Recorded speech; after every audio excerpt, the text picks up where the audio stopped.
Hello friends, welcome back to my channel. I hope आप सब लोग अच्छे होंगे।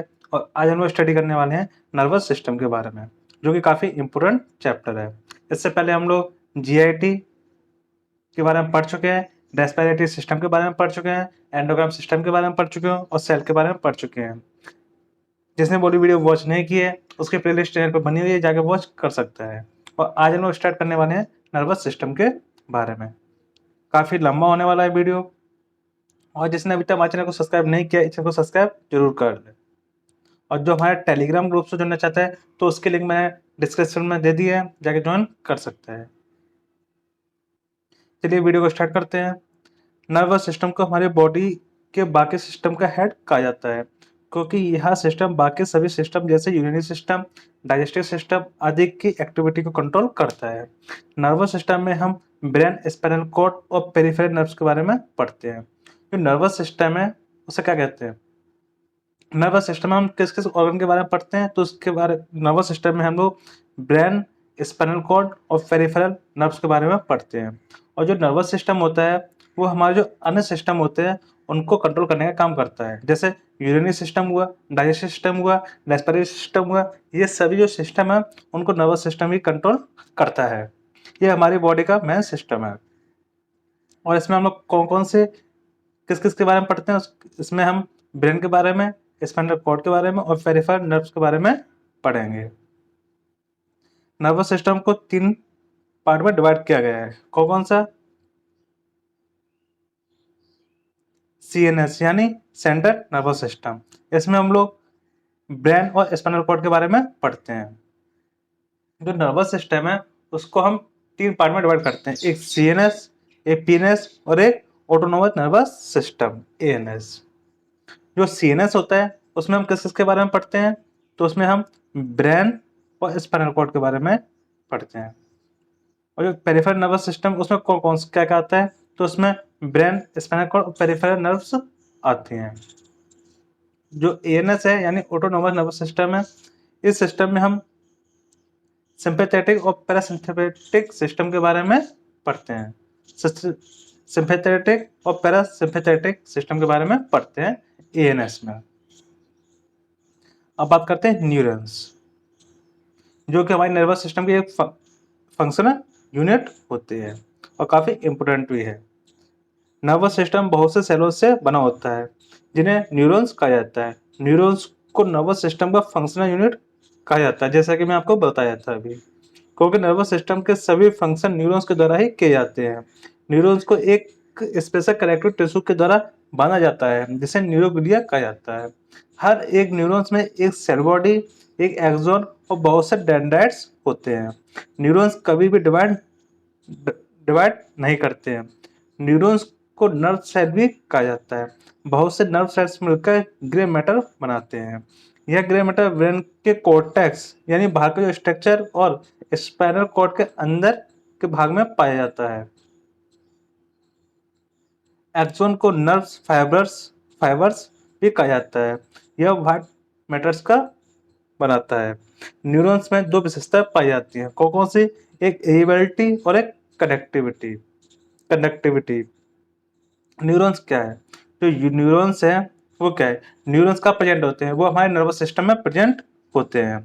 ये क्या है? हमारे जो नर्वस सिस्टम है उसके फंक्शनल यूनिट होती है न्यूरॉन्स। न्यूरॉन्स का काम क्या होता है? न्यूरो सिस्टम के जो फंक्शन होता है, जो बाकी सभी फंक्शन है उसको कंट्रोल करने का काम करता है। न्यूरॉन्स क्या है? न्यूरॉन्स एक स्पेशल कनेक्टिव टिश्यू की तरह बना होता है, उसे क्या कहते हैं? उसे न्यूरोग्लिया कहा जाता है।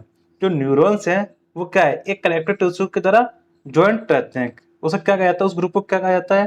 तो उसको हम लोग न्यूरोग्लिया कहते हैं। और हर एक न्यूरॉन्स में क्या क्या प्रेजेंट रहता है? एक cell body, axon, dendrites, myelin sheath, ये सब प्रेजेंट रहते हैं। न्यूरॉन्स कभी भी डिवाइड नहीं करते हैं। न्यूरॉन्स को नर्व सेल भी कहा जाता है, और बहुत से नर्व सेल्स मिलकर क्या बनाते हैं? तो वो ग्रे मैटर बनाते हैं। ग्रे मैटर ब्रेन के कॉर्टेक्स और स्पाइनल कॉर्ड के अंदर ही प्रेजेंट रहता है। और एक्सॉन को नर्व फाइबर कहा जाता है, जो कि व्हाइट मैटर बनाता है। और जो न्यूरॉन्स हैं उनकी 2 विशेषताएं होती हैं। उनकी क्या क्या विशेषताएं होती है न्यूरॉन्स की? तो एक होती है इरिटेबिलिटी और दूसरी कनेक्टिविटी। इनको हम लोग नंबर नंबर से देख लेते हैं। सबसे पहले बात करते हैं इरिटेबिलिटी। इसका मतलब क्या होता है? इसका मतलब होता है किसी स्टिमुली मतलब संवेदन के प्रति नर्व इम्पल्स को बनाना। जो इरिटेबिलिटी है इसका मतलब क्या है? इसका मतलब है जो इम्पल्स होती है उनको क्रिएट करने का काम करता है न्यूरॉन्स। और कनेक्टिविटी इसका मतलब क्या होता है? इम्पल्स को एक स्थान से दूसरे स्थान तक ले जाने की क्षमता। जो इरेबिलिटी उसमें क्या होता है? उसमें इम्पल्स को बनाया जाता है। और कनेक्टिविटी में क्या होता है? इसमें इम्पल्स को एक स्थान से दूसरे स्थान तक ले जाना होता है। ये होता है, दो पार्ट में डिवाइड किया गया था। अब बात करते हैं सेल बॉडी की। जैसा कि मैंने आपको बताया था अभी, जो न्यूरॉन्स है उसमें कौन कौन से पार्ट होते हैं? सेल बॉडी होती है, एक्सोन होते हैं, डेंड्राइट होते हैं, माइलिन शीट होती है, ये सब प्रेजेंट रहते हैं। तो हम इनको नंबर नंबर से देख लेते हैं। सबसे पहले बात करते हैं सेल बॉडी की, जो कि न्यूरॉन्स का ही एक पार्ट है। सेल बॉडी यह नर्वस सिस्टम में ग्रे मेटल बनाने का काम करते हैं। इस सेल में साइटोप्लाज्म, बहुत बड़ा न्यूक्लियस, सेल मेम्ब्रेन और बहुत से माइटोकॉन्ड्रिया पाए जाते हैं। सभी नर्व सेल का आकार विकार अलग अलग होता है। जो सेल बॉडी है वो क्या होती है? इसमें क्या प्रेजेंट रहता है? तो इसमें साइटोप्लाज्म प्रेजेंट रहता है, nucleus, cell membrane, mitochondria present रहते हैं और इनका कोई निश्चित आकार नहीं होता। मैं आपको दिखा देता हूँ डायग्राम में।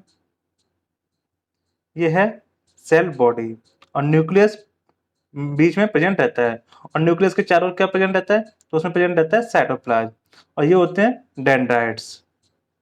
और ये बीच में है माइलिन शीट और उसके ऊपर, माइलिन शीट के ऊपर क्या प्रेजेंट रहता है? श्वान सेल प्रेजेंट रहती है और ये है एक्सॉन। जैसा कि मैंने अभी बताया, जो सेल बॉडी था उसके चारों ओर क्या प्रेजेंट रहता है? तो उसके चारों ओर साइटोप्लाज्म काफी बड़ी मात्रा में प्रेजेंट रहता है और माइटोकॉन्ड्रिया भी पाया जाता है इसमें, सेल मेम्ब्रेन्स भी और न्यूक्लियस, ये सब सेल बॉडी के अंदर ही आते हैं। अब बात करते हैं एक्सॉन की। यह नर्वस सिस्टम में व्हाइट मैटर बनाने का काम करता है। यह न्यूरॉन्स इम्पल्स को सेल बॉडी से दूर ले जाने का काम करता है। लार्ज एक्सॉन माइलिन शीट के द्वारा कवर रहते हैं। जिन एक्सॉन पर माइलिन शीट होती है उन एक्सॉन के सरफेस पर श्वान सेल पाई जाती है। माइलिन शीट के बीच में खाली जगह पाई जाती है जिसे नोड ऑफ रेनवियर कहा जाता है। यह नोड ऑफ रेनवियर एक्सॉन की नर्व इम्पल्स को एक स्थान से दूसरे स्थान तक ले जाने की क्षमता को बढ़ाता है। जो एक्सॉन होते हैं वो किसका काम करते हैं? वो व्हाइट मैटर बनाने का काम करते हैं और यह इम्पल्स को, जो नर्व इम्पल्स को सेल बॉडी से दूर ले जाने का काम करते हैं। जो एक्सॉन का काम क्या होता है? जो इम्पल्स क्रिएट हुई हैं न्यूरॉन्स के द्वारा वो सेल बॉडी से दूर ले जाने का काम करते हैं और जो लार्ज एक्सॉन माइलिन शीट के द्वारा कवर रहते हैं। और जिन एक्सॉन पर माइलिन शीट रहती है, मैंने क्या आपको बताया, जो एक्सॉन है उसके ऊपर माइलिन शीट रहती है और जिन एक्सॉन के ऊपर माइलिन शीट होती है उन एक्सॉन के सरफेस पर श्वान सेल प्रेजेंट रहती है और माइलिन शीट के बीच में क्या होता है? एक खाली स्थान रहता है। मैं आपको दिखा देता हूँ। ये है माइलिन शीट। ये आपको जो खांचे से दिखाई दे रहा है, जो बीच में जो स्पेस है, इसे क्या कहते हैं? इसे हम लोग बोलते हैं नोड ऑफ रेनवियर। और यह नोड ऑफ रेनवियर एक्सॉन की नर्व इम्पल्स को एक स्थान से दूसरे स्थान तक ले जाने की क्षमता को बढ़ाते हैं। अब बात करते हैं डेंड्राइट्स के बारे में। यह भी नर्व सिस्टम के व्हाइट मैटर बनाने का काम करते हैं।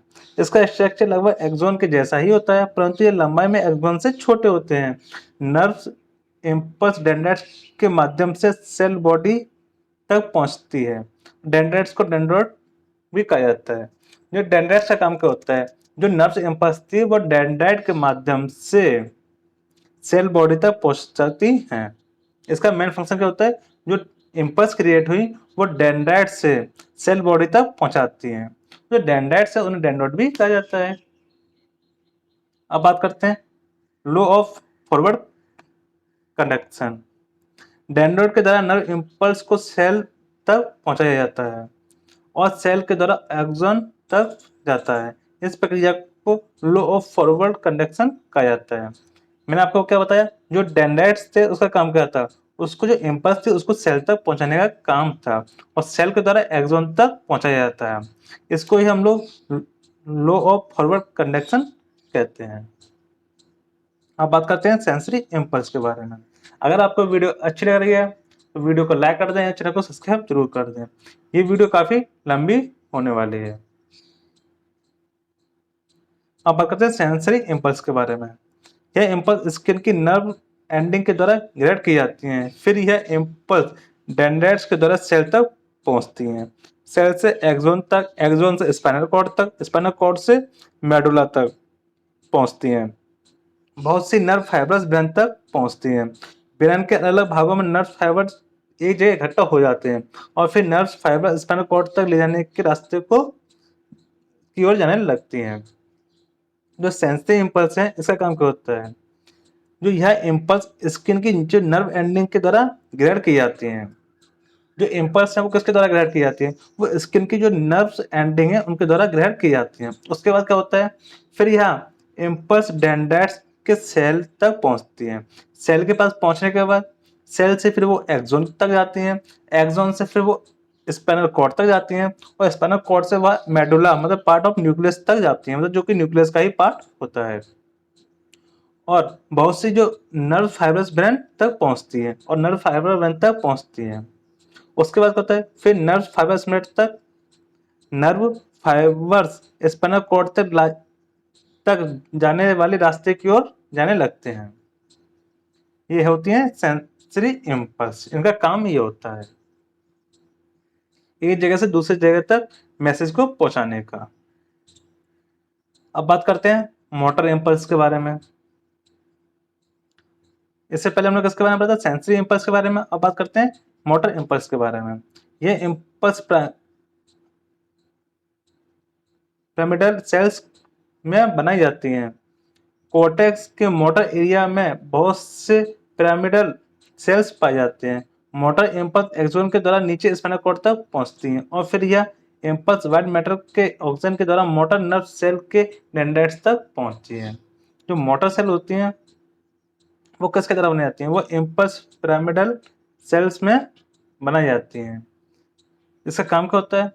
कोर्टेक्स से मोटर एरिया में बहुत से पिरामिडल सेल्स पाई जाती हैं। मोटर इम्पल्स एक्सोन के द्वारा नीचे स्पाइनल कॉर्ड तक पहुंचती हैं। फिर यह क्या करती हैं? इम्पल्स वायर मैटर के एक्सोन के द्वारा मोटर नर्व सेल्स में डेंड्राइट्स तक पहुंचती हैं। इसमें जो इम्पल्स है उसको डेंड्राइट्स तक पहुंचाया जाता है।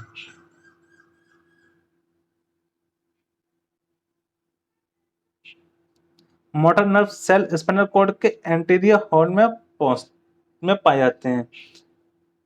फिर यह इम्पल्स मोटर नर्व सेल के डेंड्राइट से एक्सोन तक पहुंचाती हैं। फिर यह इम्पल्स स्पाइनल नर्व की एंटीरियर रूट में मोटर फाइबर्स बनाती हैं। लास्ट में यह इम्पल्स मसल्स तक पहुंचती है। मोटर इनवर्स जो मोटर्स नर्व्स हैं इसका काम क्या होता है? ये प्रेजेंट कहाँ रहती हैं? जो मोटर नर्व्स हैं वो प्रेजेंट रहती हैं एंटीरियर हॉर्न में। स्पाइनल कॉर्ड के एंटीरियर हॉर्न में motor cells, nerve cells present रहती हैं।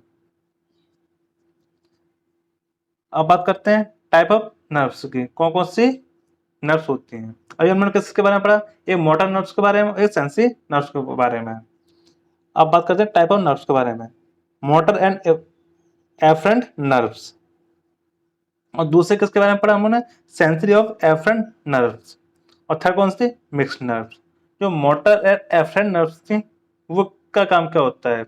अभी आपको अगर समझ में नहीं आया ऊपर वाले तो अब यहाँ से आपको समझ में आ जाएगा। जो मोटर नर्व्स होती हैं उसका काम क्या होता है? यह नर्व्स ब्रेन और स्पाइनल कॉर्ड से बनती हैं और यह इम्पल्स को ब्रेन और स्पाइनल कॉर्ड से मसल और ग्लैंड तक लेकर जाती हैं।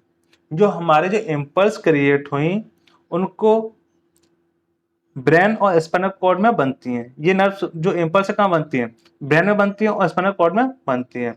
उनको ब्रेन और स्पाइनल कॉर्ड से मसल्स और ग्लैंड तक लाने का काम किसका होता है? तो वो मोटर नर्व्स का होता है। जो इम्पल्स क्रिएट हुई ब्रेन में और स्पाइनल कॉर्ड में उनको हमारे मसल्स और ग्लैंड तक लाने का काम किसका होता है?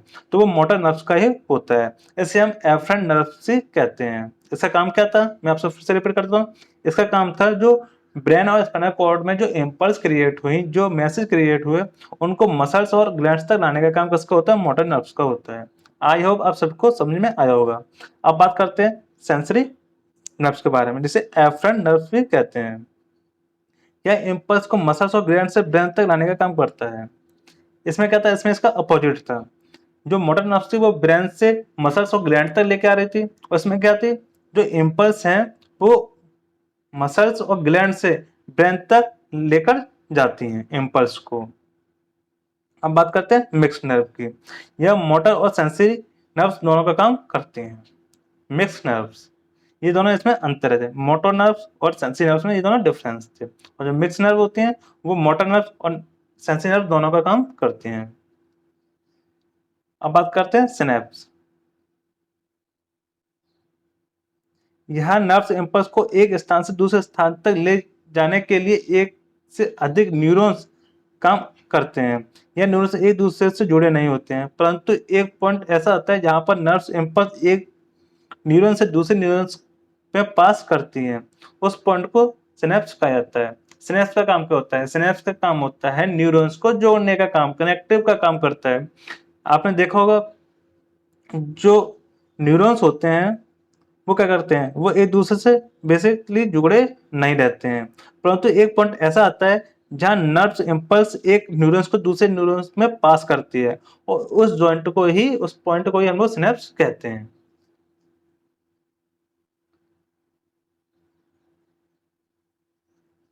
अब बात करते हैं न्यूरोट्रांसमीटर्स के बारे में। ये क्या था? हमारा न्यूरॉन्स था, और न्यूरॉन्स के एंडिंग में क्या पाया जाता है? एक्सॉन पाया जाता है। और एक्सॉन खत्म होता है, उसके बाद हम लोग का दूसरा न्यूरॉन स्टार्ट होता है। उस पॉइंट को जोड़ने का काम कौन करता है? वो सिनेप्स का काम ही होता है। अब बात करते हैं न्यूरोट्रांसमीटर्स के बारे में। यह एक तरह का केमिकल होता है। यह नर्व सेल्स के द्वारा बनाया जाता है। यह सिनेप्टिक वेसिकल्स में स्टोर किया जाता है। यह नर्व इम्पल्स को एक न्यूरॉन से दूसरे न्यूरॉन्स में पास करने में मदद करता है। यह ब्रेन और स्पाइनल कॉर्ड दोनों में पाया जाता है। एग्जाम्पल के लिए एड्रेनालाइन, नोरड्रेनालाइन, डोपामाइन, हिस्टामाइन, एसिटोकाइन और GABA। जो न्यूरोट्रांसमीटर है, ये क्या होता है? यह एक तरह का केमिकल होता है जो कि कहाँ प्रेजेंट रहता है? जो कि हमारे जो ब्रेन और स्पाइनल कॉर्ड में प्रेजेंट रहता है। यह नर्व सेल के द्वारा बनाया जाता है। इसका काम क्या होता है? इसका काम होता है जो नर्व इम्पल्स थी उसको न्यूरॉन से दूर न्यूरॉन्स के पास करने में मदद करता है, दूसरे न्यूरॉन्स के पास पास करने में मदद करता है। एक इम्पल्स को दूसरे न्यूरॉन्स के पास करने में यह मदद करता है। अब बात करते हैं सेंट्रल नर्वस सिस्टम के बारे में, मतलब CNS के बारे में। अभी हमने किसके बारे में पढ़ा? हमने अभी पूरा जितना भी पढ़ा वो सब न्यूरॉन्स के बारे में पढ़ा, उसके पार्ट के बारे में पढ़ा। अब बात करते हैं CNS के बारे में। इस सिस्टम में ब्रेन और स्पाइनल कॉर्ड पाए जाते हैं। कौन कौन से ऑर्गन आते हैं इसमें? ब्रेन और स्पाइनल कॉर्ड। यह ब्रेन और स्पाइनल कॉर्ड को बाहर से कवर करने का काम करती है। 3 टिश्यू की लेयर से मिलकर बनी होती है। कौन कौन सी? एक ड्यूरामीटर, एक्टिनोइड और पायामीटर। जो ड्यूरामीटर और एक्टिनोइड के बीच के स्पेस को सबड्यूरल स्पेस कहा जाता है। एक्टिनोइड और पायामीटर के बीच के स्पेस को सब एक्टिनोइड स्पेस कहा जाता है। और सब एक्टिनोइड स्पेस में सेरिब्रोस्पाइनल फ्लूइड भरा होता है।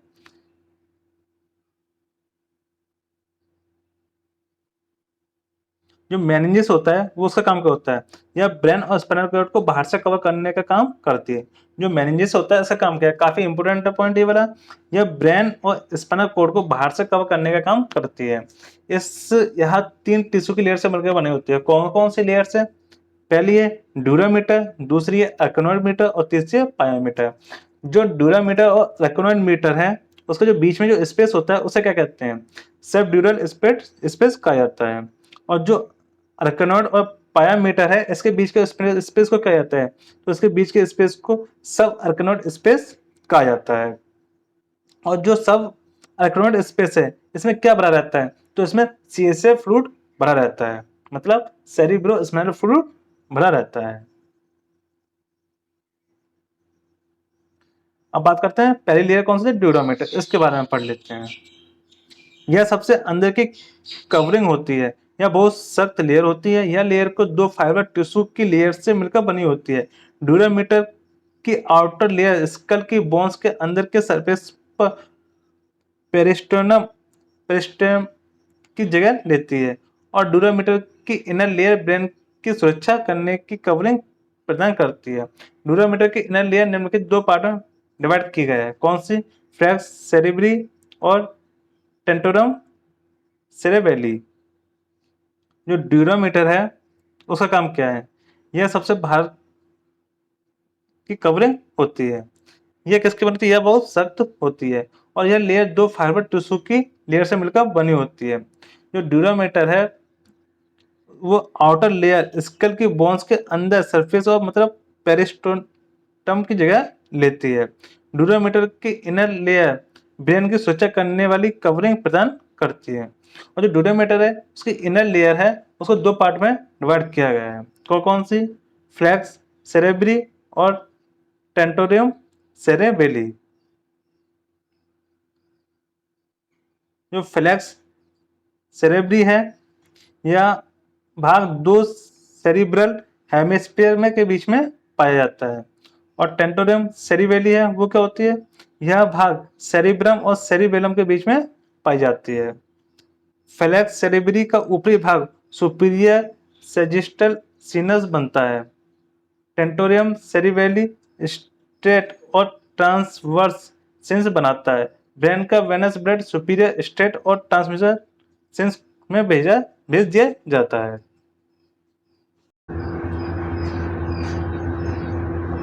जो फ्लैक्स सेरेब्री है वो कहाँ पाई जाती है? वो सेरिब्रल हेमिस्फीयर में के बीच में पाई जाती है। और जो टेंटोरियम सेरिबेली है वो कहाँ प्रेजेंट होती है? वो सेरिब्रम और सेरिबेलम के बीच में प्रेजेंट होती है। अब बात करते हैं अरेक्नोइड मीटर के बारे में। यह लेयर ड्यूरामीटर और पायामीटर के बीच में पाई जाती है। यह लेयर फाइबरस टिश्यू की बनी होती है। इस लेयर में ब्लड सप्लाई नहीं होती है। यह पायामीटर से सब अरेक्नोइड स्पेस के द्वारा सेपरेट रहती है। सब अरेक्नोइड स्पेस में सीएसएफ भरा रहता है। यह ड्यूरामीटर की इनर लेयर के साथ मिलकर फ्लैक्स सेरेब्री और टेंटोरियम सेरिबेली बनाती है। जो अरेक्नोइड मीटर है वो कहाँ प्रेजेंट होती है? जो अरेक्नोइड लेयर है वो कहाँ प्रेजेंट रहती है? तो वो ड्यूरामीटर और पायामीटर के बीच में प्रेजेंट होती है। किसकी बनी होती है? ये फाइबर टिश्यू की बनी होती है, और इस लेयर में कोई भी ब्लड सप्लाई नहीं होता।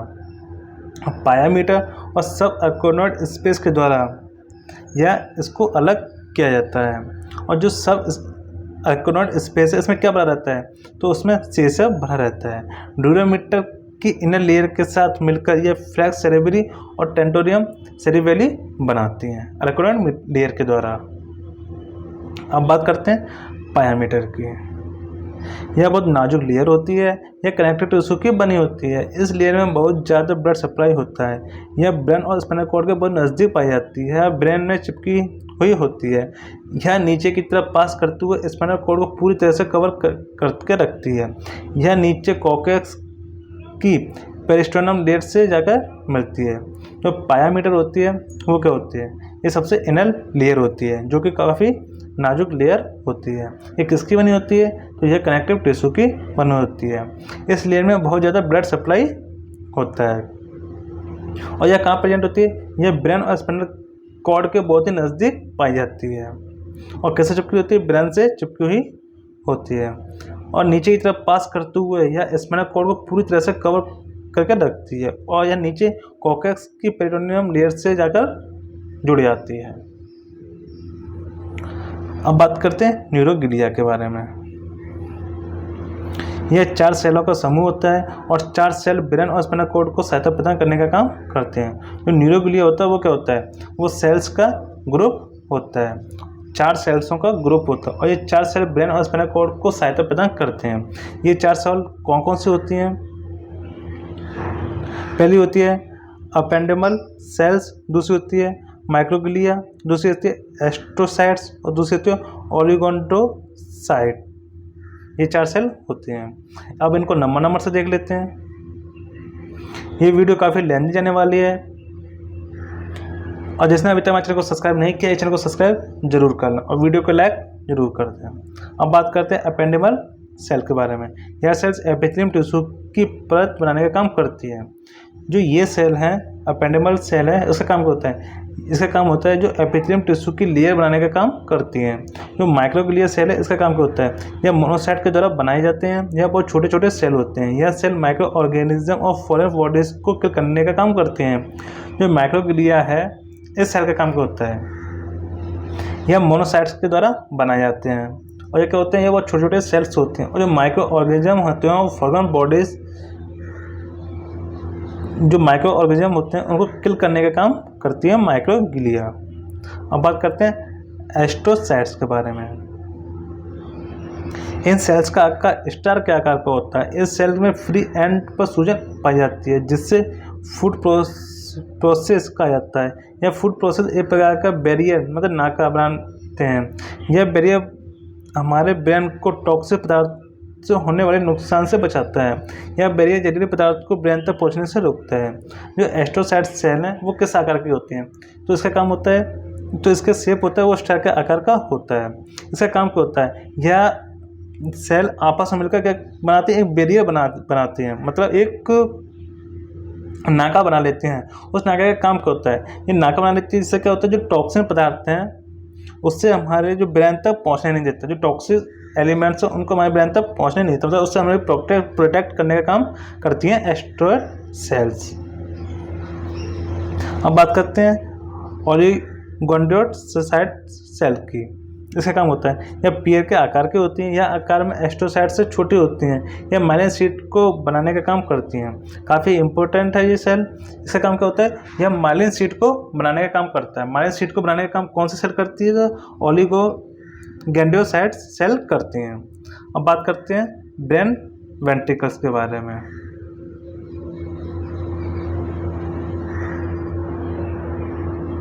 ब्रेन के अंदर 4 कैविटी पाई जाती है। इस कैविटी की कोई निर्धारित स्पेस नहीं होता है। इन कैविटी में CSF पाया जाता है। ब्रेन के 4 वेंट्रिकल्स और कैविटीज इस प्रकार हैं। जो ब्रेन वेंट्रिकल्स क्या होते हैं? इनके अंदर 4 कैविटीज प्रेजेंट रहती हैं और इन कैविटीज की कोई निर्धारित शेप नहीं होती। और इसके अंदर क्या भरा रहता है? इसके अंदर CSF भरा रहता है। और जो ब्रेन के 4 वेंट्रिकल्स हैं वो कौन कौन से हैं? वो हैं lateral ventricles, third ventricles, fourth ventricles और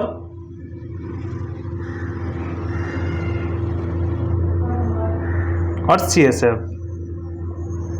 चलिए इनको नंबर से देख लेते हैं।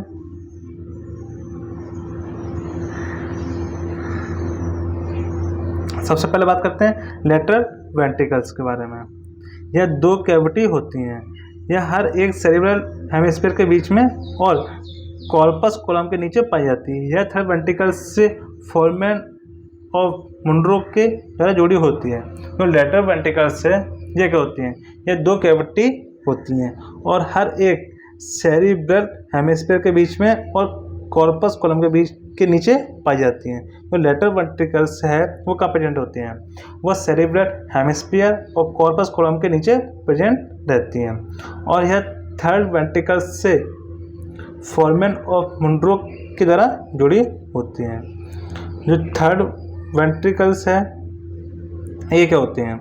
यह लेटरल वेंट्रिकल्स के नीचे प्रेजेंट रहती हैं और यह थाइमस के ठीक बीच में पाया जाता है। यह सेरिब्रल एक्वेडक्ट के द्वारा फोर्थ वेंट्रिकल के द्वारा से जुड़ी होती हैं। जो फोर्थ वेंट्रिकल से इसका काम क्या होता है? यह थर्ड वेंट्रिकल के नीचे और पीछे के भाग में पाया जाता है। यह सेरिबेलम पोन्स मेडुला के बीच में पाया जाता है। इसका आकार डायमंड आकार का होता है। वेंट्रिकल्स का ऊपर का भाग फोर्मिना के माध्यम से सब अर्कोनॉइड स्पेस से जुड़ा होता है। वेंट्रिकल्स का नीचे का भाग सेंट्रल कैनल के द्वारा जुड़ा होता है। इस तरह यह स्ट्रक्चर के द्वारा फोर्थ वेंट्रिकल से जुड़ा होता है। शीर्ष वेंट्रिकल सब अर्कोनॉइड स्पेस और central canal of spinal cord में चला जाता है। ये थे आपके वेंट्रिकल। ये ज़्यादा इंपॉर्टेंट नहीं था, आप इसको छोड़ सकते हैं, वरना वीडियो काफ़ी लंबा चलेगा और ये पेपर में इतना लेंथी लिखना भी नहीं है। आप इसको पढ़ना चाहे तो पढ़ सकते हो, वरना इसको आप छोड़ सकते हो।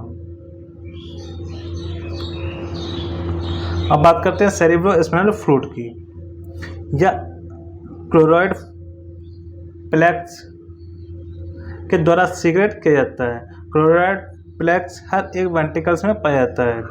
यह लगभग प्लाज्मा जैसा दिखाई देता है। यह ब्रेन के चारों ओर वेंट्रिकल्स में पाया जाता है। यह 4 वेंट्रिकल्स के द्वारा सब आर्कोनॉइड स्पेस और स्पाइनल कॉर्ड की सेंट्रल कैनाल में पास करता है। इस तरह सीएसएफ पूरी तरह से ब्रेन और स्पाइनल कॉर्ड के सभी सरफेस को कवर करता है।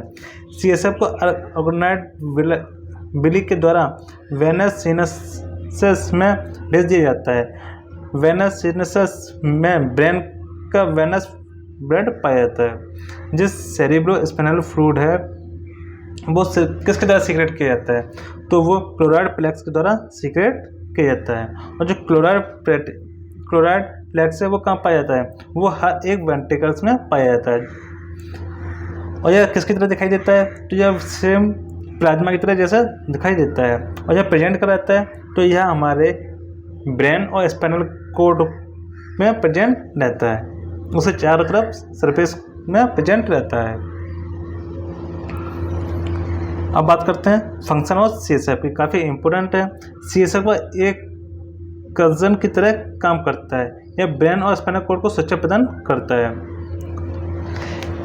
जो सीएसएफ है उसका मेन फंक्शन क्या होता है, सीएसएफ का मेन फंक्शन है ब्रेन और स्पाइनल कॉर्ड को प्रोटेक्ट करने का काम करती है।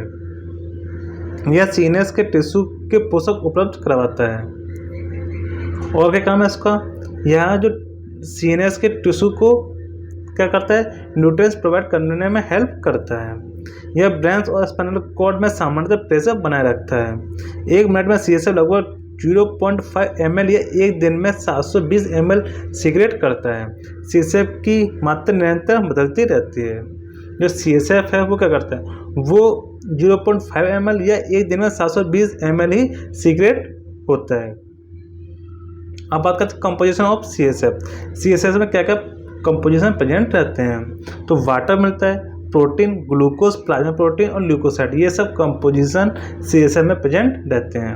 और सीएसएफ के फंक्शन तो मैंने आपको बता ही दिए, आपसे फिर से रिपीट कर देता हूँ, काफ़ी इंपॉर्टेंट है। सीएसएफ का मेन फंक्शन होता है जो ब्रेन है और स्पाइनल कॉर्ड है उसको प्रोटेक्ट करने का काम करता है, मतलब ब्रेन और स्पाइनल कॉर्ड के चारों तरफ कवर करके रखता है उसे। और दूसरा काम क्या है, जो सीएनएस में जो टिश्यू होते हैं उनको न्यूट्रिएंट्स प्रोवाइड करने में हेल्प करता है। ब्रेन और स्पाइनल कॉर्ड में प्रेशर बनाए रखता है, सामान्यतः प्रेशर बनाए रखने में हेल्प करता है। ये 3 मेन फंक्शन है। अब बात करते हैं ब्रेन के बारे में। यह सीनस का भाग स्कल की कैविटी में पाया जाता है। ब्रेन के निम्नलिखित भाग होते हैं, कौन कौन से, एक cerebrum, mid brain, pons varolii और मेडुला ओब्लांगेटा और सेरिबेलम।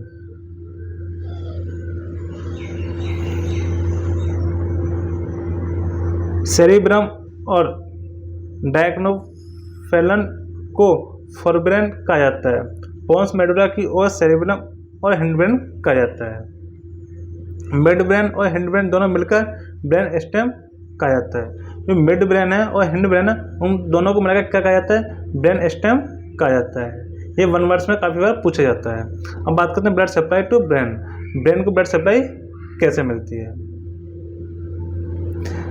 सर्कुलर आर्टरियोस और उसके जुड़ी हुई आर्टरीज के द्वारा ब्रेन को प्योर ब्लड की सप्लाई की जाती है।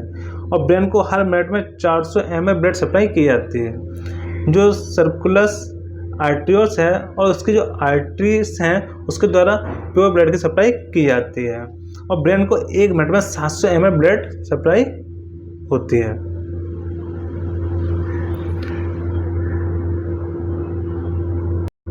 अब बात करते हैं डायनसेफ्लॉन के बारे में। यह फोर ब्रेन का भाग होता है। यह सेरिबेलम के ठीक पीछे पाया जाता है। इस वजह से डायनसेफ्लॉन को देख पाना असंभव होता है। हाइपोथैलेमिक स्कलस डायसेफ्लॉन को 2 भागों में बांटता है। जो डायसेफ्लॉन है वो क्या होता है, वो किसका पार्ट होता है, वो फोरब्रेन का पार्ट होता है। और ये सेरिबेलम के ठीक पीछे प्रेजेंट रहता है, जिसकी वजह से इसे देखा नहीं जा सकता, देखना असंभव हो जाता है। और ये 2 भागों में बटा रहता है। किसके द्वारा बटा रहता है? वो हाइपोथैलेमिक स्केलस के द्वारा 2 पार्ट में डिवाइड होता है, डोर्सल पार्ट और वेंट्रल पार्ट। अब बात करते हैं सेरेब्रम की। यह क्रेनियल कैविटी के एंटीरियर और सुपीरियर पोर्टियन में पाया जाता है। यह ब्रेन का सबसे बड़ा भाग होता है। सेरेब्रम में राइट और लेफ्ट सेरिब्रल हेमिस्फीयर पाए जाते हैं। यह हेमिस्फीयर आकार में बहुत बड़े होते हैं। हर एक हेमिस्फीयर में एक लेटरल वेंट्रिकल्स पाया जाता है और हेमिस्फीयर में व्हाइट और ग्रे मैटर पाया जाता है। ग्रे मैटर और सेरिब्रल कॉर्टेक्स कहा जाता है, सेरिब्रल कॉर्टेक्स कहा जाता है। यह ग्रे मैटर सेरिब्रम को बाहर से कवर करने का काम करता है। फ्लैक्स सेरिब्री दोनों हेमिस्फीयर को पार्टली मतलब आधा डिवाइड करने का काम करते हैं। बहुत भीतर से यह दोनों हेमिस्फीयर एक दूसरे से कार्पस कॉलम के द्वारा जुड़े होते हैं। नर्व फाइब्रस के द्वारा व्हाइट मैटर बनाया जाता है। व्हाइट मैटर के द्वारा बनाए गए समूह को कार्पस कैल्शियम कहा जाता है। सेरिब्रम का सरफेस चपटा नहीं होता है। सेरिब्रल कॉर्टेक्स अंदर की ओर मुड़ा होता है और जगह मुड़ने के बाद दिखाई देती है, उसे गिरी कहते हैं। एक गिरी को दूसरे गिरी से सुल्की के द्वारा अलग किया जाता है। गिरी के बीच में व्हाइट मैटर पाया जाता है और ग्रे मैटर गिरी के भाग से कवर करने का काम करता है। सुल्सी एक और महत्वपूर्ण काम भी होता है। यह सुल्सी ब्रेन को 4 लोब्स में बांटने का काम करता है। और 4 लोब्स कौन कौन से होते हैं? एक होता है frontal lobes, parietal lobes, temporal lobes और ओसिपिटल लोब्स।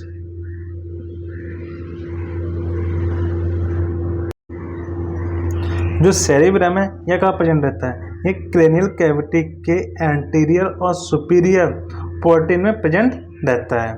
यह क्या होता है? यह ब्रेन का सबसे बड़ा भाग होता है। सेरिब्रम के राइट और लेफ्ट सेरिब्रल हेमिस्फीयर पाए जाते हैं। सेरिब्रम में क्या प्रेजेंट रहते हैं? राइट और लेफ्ट सेरिब्रल हेमिस्फीयर पाए जाते हैं।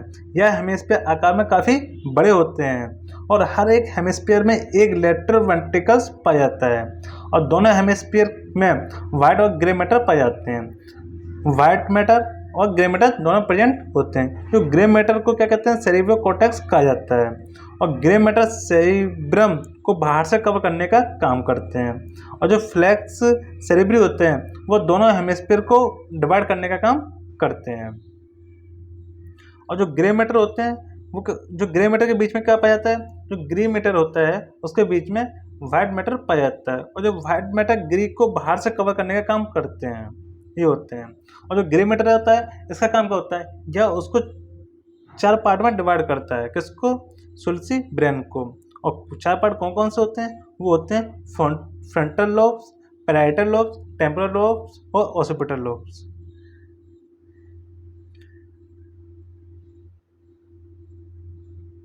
अब आगे देखते हैं। चारों लोब्स को अलग करने के लिए 4 सुल्सी होती हैं। इनको नहीं पढ़ना, काफ़ी लेंथ हो जाएगा और ये ज़्यादा इम्पोर्टेंट भी नहीं है। अब बात करते हैं मोटर एरिया की।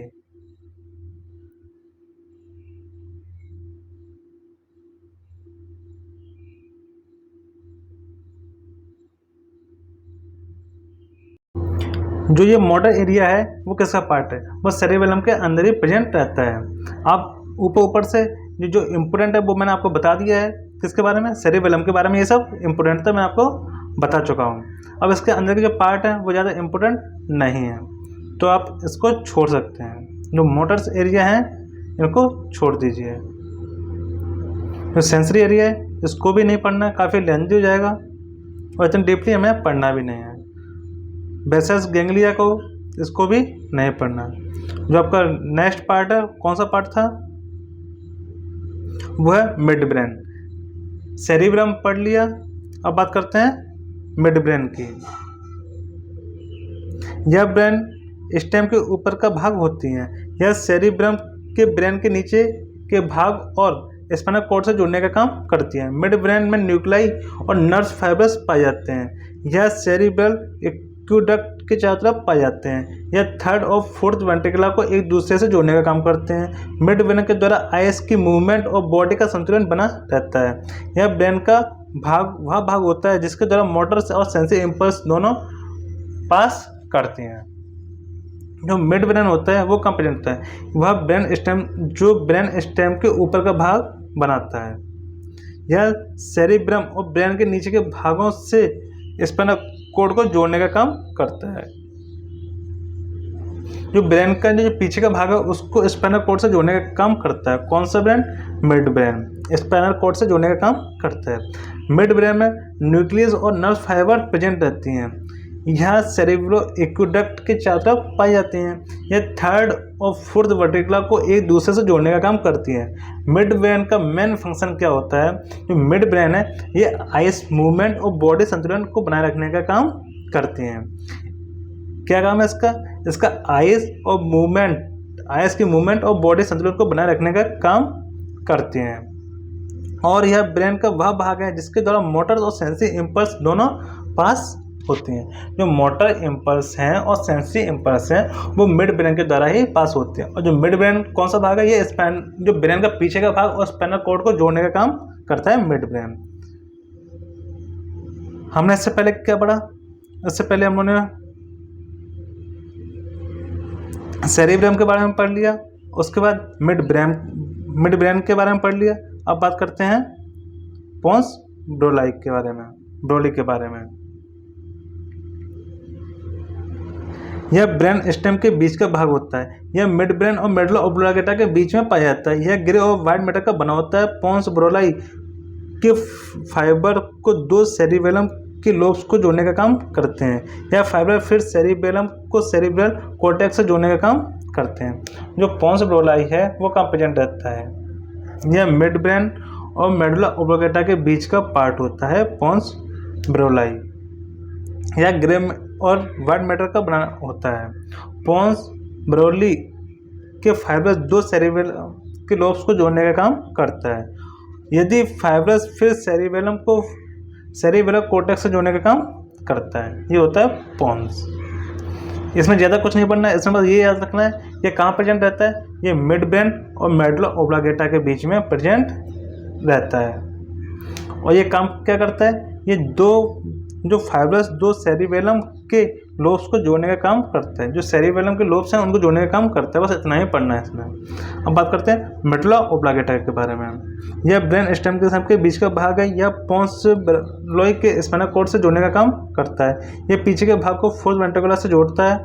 मेडुला ऑब्लांगेटा के बाहर का सरफेस वाइट मैटर का बनाता है और मेडुला ऑब्लांगेटा के अंदर ग्रे मैटर भरा रहता है। मेडुला ऑब्लांगेटा के 4 क्रेनी नर्व्स 9, 10, 11, 12 निकलती हैं। मेडुला के द्वारा ब्रेन के नीचे की तरफ आ जाती है और मोटर इम्पल्स और ब्रेन में पहुंच जाती है। सेंसरी इम्पल्स ब्रेन के स्टेम की और एक साइड से दूसरी साइड में आसानी से चली जाती हैं। यह ब्लड प्रेशर, रेस्पिरेशन और हार्ट और का कॉन्ट्रैक्शन को कंट्रोल करने का काम करती है। जो मेडुला ऑब्लांगेटा है इसका मेन काम क्या है? आपको इसमें इतना सब कुछ नहीं पढ़ना, बस इतना ध्यान रखना इसका मेन फंक्शन क्या होता है। जो मेडुला ऑब्लांगेटा है इसका मेन फंक्शन होता है ब्लड प्रेशर को कंट्रोल करने का काम होता है। रेस्पिरेशन और हार्ट के कॉन्ट्रैक्शन को कंट्रोल करने का काम होता है मेडुला ऑब्लांगेटा का। और जो मिड ब्रेन था उसका काम क्या था? उसका काम था जो आइस की मूवमेंट थी उसको कंट्रोल करने का काम था और बॉडी को संतुलित मतलब कंट्रोल करने का काम होता था मिड ब्रेन का। और जो मेडुला ऑब्लांगेटा उसका काम क्या था? वह ब्लड प्रेशर, रेस्पिरेशन और हार्ट के कॉन्ट्रैक्शन को कंट्रोल करने का काम करता है। आप इसमें इतना पढ़ लीजिए बस। अब बात करते हैं सेरिबेलम के बारे में। हमने किसके बारे में पढ़ा? सबसे पहले बात की सेरिब्रम के बारे में, उसके बाद की मिड ब्रेन के बारे में और उसके बाद की मेडुला ऑब्लांगेटा के बारे में। ये कहते हैं सब ब्रेन के पार्ट थे। अब बात करते हैं सेरिबेलम के बारे में। यह पोन्स ब्रोली के पीछे पाया जाता है। सेरिबेलम के बाहर का सरफेस ग्रे मैटर का बना होता है और वाइट मैटर सेरिबेलम में बहुत गहराई तक में पाया जाता है। फोर्थ वेंट्रिकुलर सेरिबेलम को पोन्स और मेडुला में अलग अलग करने का काम करता है। सेरिबेलम को 2 हेमिस्फीयर में बांटा गया है। ड्यूरामेटर अंदर की ओर फोल्ड होकर फ्लैक्स सेरिबेली बनाती है। फ्लैक्स सेरिबेली का काम सेरिबेलम को 2 हेमिस्फीयर में डिवाइड करना होता है। यह बॉडी का संतुलन, पोस्चर, वॉलंटरी मूवमेंट करवाने में बहुत महत्वपूर्ण काम करती है और यह अलग अलग बॉडी के पार्ट के मूवमेंट में नापतोल करने नापतोल बनाने का काम भी करती है। यह हमें याद मतलब लर्निंग और बोलने में महत्वपूर्ण भूमिका निभाती है। और जो सेरिब्रम है इसका काम क्या होता है? सेरिबेलम का काम होता है यह हमारे लर्निंग में हेल्प करता है। जो हम लोग याद करते हैं उसमें यह हेल्प करता है और हमारे जो बोलने में भी हेल्प करता है। और क्या काम होता है? जो हमारे वॉलंटरी मूवमेंट होती हैं उसको भी करवाने में हेल्प करते हैं। बस का इसका मेन फंक्शन याद कर लीजिए। अब बात करते हैं स्पाइनल कॉर्ड की। यह सेंट्रल नर्वस सिस्टम का दूसरा भाग है। पहला भाग क्या था? ब्रेन था। अब बात करते हैं, यह एडल्ट मेल में लगभग 45 सेंटीमीटर लंबी होती है। यह सिलेंडर के आकार की होती है। वर्टिब्रा कॉलम के अंदर पाई जाती है। स्पाइनल कॉर्ड बाहर से सरफेस से सीएसएफ और मेनिंजेस के द्वारा घिरी रहती है। यह मेडुला के नीचे के भाग से शुरू होती है और पहली लंबर वर्टिब्रा तक पाई जाती है। यह नर्व टिश्यू है जिसका काम ब्रेन और बॉडी के बीच में ऑर्गन को एक दूसरे से संबंध बनाने का होता है। स्पाइनल कॉर्ड के द्वारा ब्रेन से मोटर इम्पल्स को बॉडी के बाकी ऑर्गन्स तक टिश्यू तक पहुंचाया जाता है और ऑर्गन और टिश्यू की सेंसरी इम्पल्स को स्पाइनल कॉर्ड और ब्रेन तक पहुंचाने का काम होता है।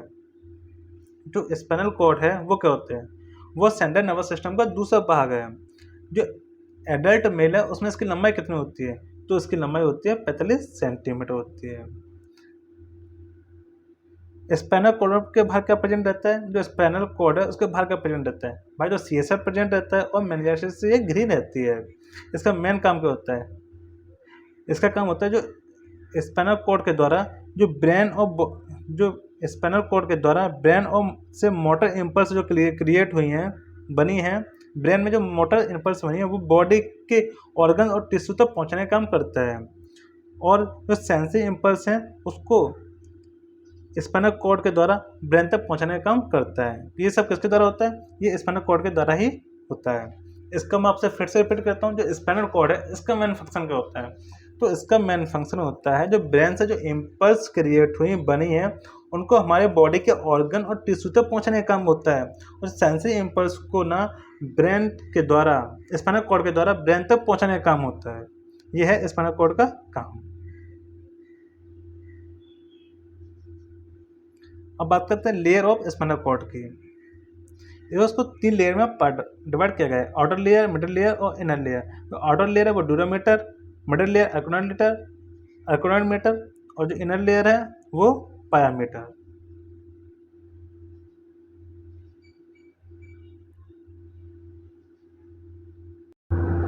अब बात करते हैं इनर स्ट्रक्चर और स्पाइनल कॉर्ड की। स्पाइनल कॉर्ड के स्ट्रक्चर के बारे में हमने इससे पहले किसके जो हम लोग ये सब स्पाइनल कॉर्ड किसके अंदर पढ़ रहे हैं? ये हम लोग पढ़ रहे हैं किसके अंदर? सीएनएस के अंदर। सीएनएस के अंदर कौन कौन से पार्ट थे? ब्रेन था और स्पाइनल कॉर्ड था। हम लोग ब्रेन के बारे में पढ़ चुके हैं और हम लोग स्पाइनल कॉर्ड के बारे में पढ़ रहे हैं। ये सब किसके अंदर था? सीएनएस के अंदर था। जो स्पाइनल कॉर्ड को तिरछी दिशा में काटने पर अंदर का स्ट्रक्चर इस प्रकार दिखाई देता है। स्पाइनल कॉर्ड के बाहर की ओर व्हाइट मैटर पाया जाता है और अंदर के भाग में ग्रे मैटर एच के आकार में पाया जाता है। स्पाइनल कॉर्ड के सेंटर में एक कैनल दिखाई देती है जिसे स्पाइनल कैनल कहते हैं। स्पाइनल कैनल में सीएसएफ भरा रहता है। स्पाइनल कॉर्ड के नीचे का भाग त्रिकोण के आकार का होता है। इस भाग को कॉनस मेडुलारिस कहते हैं। स्पाइनल कॉर्ड के द्वारा स्पाइनल नर्व्स के 31 पेयर निकलते हैं। यह नर्व्स एंटीरियर और पोस्टीरियर रूट के द्वारा निकलती हैं। स्पाइनल कॉर्ड को 2 साइड में 8 क्लेविकल, 12 थोरैसिक और 5 लंबर और 5 सैक्रल और 1 ऑक्सिगल नर्व्स निकलती हैं। एंटीरियर रूट की मोटर नर्व्स फाइब्रस और पोस्टीरियर रूट की सेंसरी फाइब्रस मिलकर स्पाइनल नर्व्स बनाती हैं। जो स्पाइनल नर्व्स होती हैं वो क्या होती हैं? जब उसे काटा जाता है स्पाइनल कॉर्ड को तिरछी दिशा में जब काटने का अंदर स्ट्रक्चर इस प्रकार दिखाई देता है। मैं आपको दिखा सकता हूँ। ये जो कि कितने पार्ट में डिवाइड किए? ये क्या ऊपर के जो होते हैं वो होते हैं सर्वाइकल एरिया, जो बीच का होता है वो थोरेसिक, उसके बाद लंबर एरिया, उसके बाद सैक्रल और कॉक्सियल एरिया। ये इस प्रकार डिवाइड रहती हैं। सबसे पहले सर्वाइकल, दूसरा थोरेसिक, लंबा, सैक्रल और ऑक्सिगल एरिया। ये होता है स्पाइनल कॉर्ड। अब बात करते हैं पाथवे सेंसरी नर्व्स इम्पल्स के बारे में। ये ज़्यादा इंपॉर्टेंट नहीं है तो इसको छोड़ देते हैं। अब बात करते हैं पीएनएस के बारे में, मतलब पेरिफेरल नर्वस सिस्टम के बारे में। इसमें किस किस के बारे में पढ़ा जाता है? अभी हमने किसके बारे में बात करी? सीनस के बारे में। उसके बाद हमने किस किस को पढ़ा? ब्रेन को पढ़ा और स्पाइनल कोड को पढ़ा। और जो अब बात करते हैं पीएनएस की, इसमें हम किस किस के बारे में पढ़ेंगे? इसमें 13 पेयर्स ऑफ क्रेनियल नर्व्स के बारे में और 31 पेयर ऑफ स्पाइनल नर्व्स के बारे में पढ़ते हैं। जो क्रेनियल नर्व्स हैं 12, क्रेनियल नर्व्स के 11 पेयर्स होते हैं। इन नर्व्स में कुछ सेंसरी मोटर्स और कुछ मिक्स्ड नर्व्स होती हैं। यह नर्व्स इस प्रकार हैं। पहले कौन सी नर्व्स है? पहली है ऑल्फैक्टरी नर्व्स। इसका काम क्या होता है?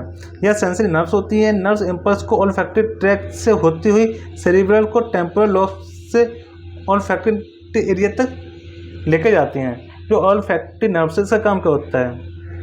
इसका काम क्या होता है? सेरिब्रम के टेम्पोरल लोब में जो इंपल्स होती हैं उसको ऑल्फैक्टरी एरिया तक लेकर जाती हैं ऑल्फैक्टरी नर्व। जो ऑप्टिक नर्व्स होती है, इसका काम क्या होता है? यह सेंसरी नर्व्स होती हैं। यह नर्व्स इंपल्स को रेटिना और ऑप्टिक चिस्मा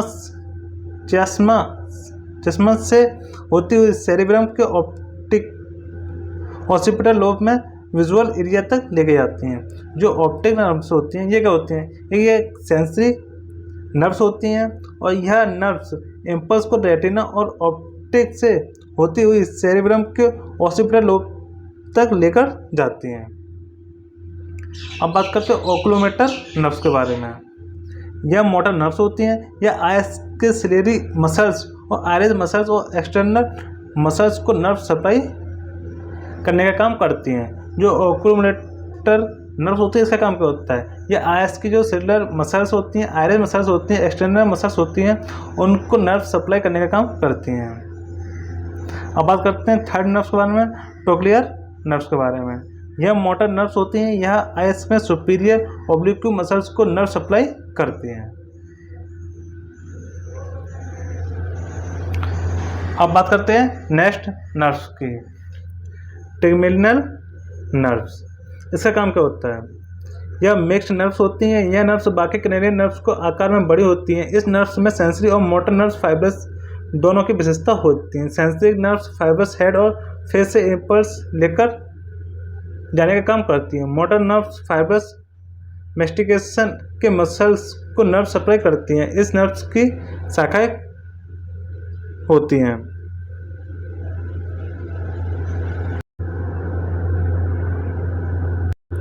अब बात करते हैं स्पाइनल नर्व्स के बारे में।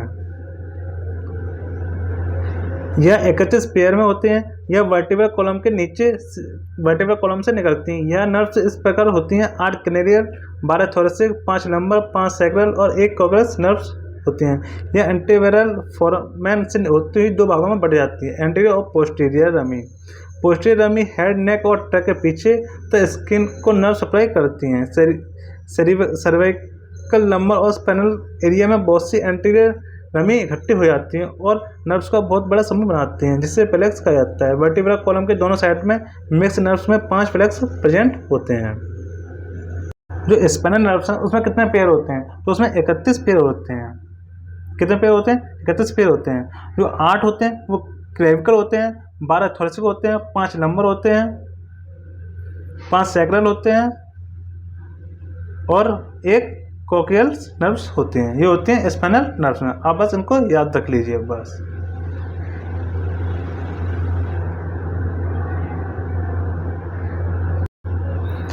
आपको इन सब के बारे में इतना डीपली नहीं पढ़ना है, बस आपको इतना ही याद रखना है। इसके कितने पेयर होते हैं? स्पाइनल नर्व्स में 31 पेयर होते हैं। कौन कौन से? 8 सर्वाइकल, 12 थोरेसिक, 5 लंबर, 5 सैक्रल और 1 कॉक्सियल। बस इतने ही इसके नाम लिख के आना है बस, बाकी ये सब डिटेल में नहीं पढ़ना। अब बात करते हैं ऑटोनोमिक नर्व सिस्टम के बारे में। यह नर्वस सिस्टम का इनवॉलंटरी भाग होता है। यह सीनेस पर निर्भर होता है। यह हमारी बॉडी में निम्न फंक्शन करता है। जो ऑटोमेटिक नर्व सिस्टम है वो क्या होते हैं? वो इनवॉलंटरी भाग होता है। और यह किस पर डिपेंड करता है? यह सीनेस पर डिपेंड करता है। और इसके फंक्शन क्या होते हैं? इसका फंक्शन होते हैं यूरिनरी ब्लैडर को एम्पटी करता है, मतलब खाली करता है। जीआईटी में ग्लैंड की सीक्रेट को कंट्रोल करता है। जो जीआईटी से जो ग्लैंड की सीक्रेशन को कंट्रोल करने का काम करती है। स्वेटिंग और बॉडी टेम्परेचर को कंट्रोल करने का काम करता है। हीट बॉडी को कंट्रोल करने का काम करता है। जो ऑटोमेटिक नर्वस सिस्टम है इसका काम क्या होता है? इसके 4 मेन फंक्शन होते हैं। कौन कौन से? यूरिनरी ब्लैडर को एम्पटी करता है, जीआईटी के ग्लैंड के सीक्रेशन को कंट्रोल करता है, स्वेटिंग और बॉडी टेम्परेचर उसको कंट्रोल करता है, हीट हार्ट बीट को कंट्रोल करने का काम करता है। ऑटोमेटिक नर्वस सिस्टम यह अफरेंट नर्व्स के द्वारा सीनेस से जुड़े होते हैं। ऑटोमेटिक नर्व सिस्टम को 2 पार्ट में डिवाइड किया गया है। कौन कौन से? एक सिंपैथेटिक नर्वस सिस्टम और एक पैरासिम्पैथेटिक नर्वस सिस्टम। जो ऑटोमेटिक नर्वस सिस्टम था इसके हमने क्या देख लिया? इसके फंक्शन देख लिए और ये किससे कनेक्ट होता है? ये एफरेंट और एफरेंट नर्व्स के द्वारा कंट्रोल होता है और इसको 2 पार्ट में डिवाइड किया गया है। कौन कौन से? एक सिंपैथेटिक नर्वस सिस्टम और एक पैरासिम्पैथेटिक नर्वस सिस्टम। जो सिंपैथेटिक नर्वस सिस्टम है उसके बारे में पढ़ लेते हैं। यह वर्टिब्रल कॉलम के सामने पाया जाता है। सिस्टम की न्यूरॉन्स इंपल्स को हाइपोथैलेमस और मेडुला से निर्धारित टिश्यू तक पहुंचाने का काम करती है। इस सिस्टम में प्रीगैंग्लियोनिक और पोस्ट गैंग्लियोनिक न्यूरॉन्स पाई जाती हैं। सिस्टम में गैंग्लियोनेटेड कोड और गैंग्लिया की 2 चेन पाई जाती हैं। यह गैंग्लिया सिस्टम के आखिरी भाग के द्वारा बनता है। यह सिस्टम बहुत ही ब्रांचेस के द्वारा स्पाइनल कॉर्ड से जुड़ा होता है। इस सिस्टम के द्वारा heart, blood vessels, stomach, pancreas, intestine के मसल्स को नर्व सप्लाई की जाती है। जो सिंपैथेटिक नर्व सिस्टम है ये कहाँ प्रेजेंट रहता है? यह वर्टिब्रल कॉलम के सामने प्रेजेंट रहता है। जो सिस्टम के नर्व इंपल्स को हाइपोथैलेमस और मेडुला से निर्धारित टिश्यू तक पहुंचाने का काम करता है। जो सिंपैथेटिक नर्व सिस्टम है इसका मेन काम क्या होता है? जो हाइपोथैलेमस और मेडुला तक टिश्यू के निर्धारित टिश्यू तक पहुंचाने का काम करता है ये। और इसका मेन फंक्शन क्या होता है? इस सिस्टम के द्वारा ही हार्ट हुआ, ब्लड वेसल्स हुए, स्टमक हुआ, पेनक्रियास और स्मॉल इंटेस्टाइन के मसल को नर्व सप्लाई करने का काम करता है सिंपैथेटिक नर्व सिस्टम। इसमें आपको बस इतना ही याद रखना है। क्या याद रखना है? यह हाइपोथैलेमस और मेडुला जो में टिश्यू है वहाँ तक पहुँचाने का काम करता है ये। और यह heart, blood vessels, stomach, pancreas और स्मॉल इंटेस्टाइन को नर्व सप्लाई करता है। अब बात करते हैं पैरासिम्पैथेटिक नर्वस सिस्टम के बारे में। यह 3rd, 7th, 9th और 10th क्रैनियल नर्व्स के द्वारा पैरासिम्पैथेटिक फाइबर्स ब्रेन के निर्धारित ऑर्गन तक पहुंचते हैं। प्रीगैंग्लियोनिक और पोस्ट गैंग्लियोनिक नर्व न्यूरॉन्स के द्वारा इंपल्स को ब्रेन से निर्धारित ऑर्गन तक पहुंचाया जाता है। जो 3rd क्रैनियल नर्व्स के फाइबर्स आइरिस और मसल्स और सिलियरी मसल्स तक पहुंचाती हैं और 7th क्रैनियल नर्व्स के फाइबर्स मसल्स और लैक्रिमल, सब मैंडिबुलर और सबलिंगुअल ग्लैंड्स तक पहुंचाती है। जो 9th क्रैनियल नर्व्स थी वो क्या करती है? उसका काम होता है फाइबरस पैरोटिड ग्लैंड तक पहुंचाती है। 3rd क्रैनियल नर्व्स को वेगस नर्व्स भी कहा जाता है। यह नर्व सबसे बड़ी ऑटोमेटिक नर्व्स होती है।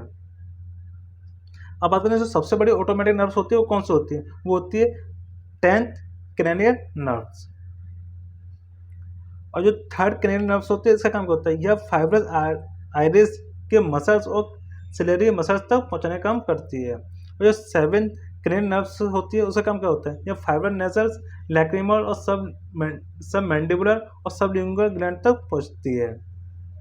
जो 9th क्रैनियल नर्व्स है ये क्या करती है? ये पैरोटिड ग्लैंड तक पहुंचाने का काम करती है नर्व्स को। और जो 3rd क्रैनियल नर्व्स होती है ये क्या, इसको और किस नाम से जाना जाता है? तो उसे वेगस नर्व के नाम से भी जाना जाता है। और यह सबसे बड़ी ऑटोमेटिक नर्व्स होती है। ये 1 वर्ड्स में काफ़ी पूछा जाता है। यह दोनों सिंपैथेटिक और पैरासिम्पैथेटिक बॉडी के एक निरंतर हार्ट बीट, सामान्य तापमान और शरीर के वातावरण के अनुसार बदलने का काम करते हैं। जो सिंपैथेटिक और पैरासिम्पैथेटिक नर्व सिस्टम होती है ये क्या करते हैं? ये बॉडी को हार्ट बीट और टेम्परेचर और शरीर के वातावरण को के अनुसार बदलने में मदद करते हैं। ये हमारा नर्व सिस्टम काफ़ी इम्पोर्टेंट चैप्टर तो काफ़ी बड़ा भी है।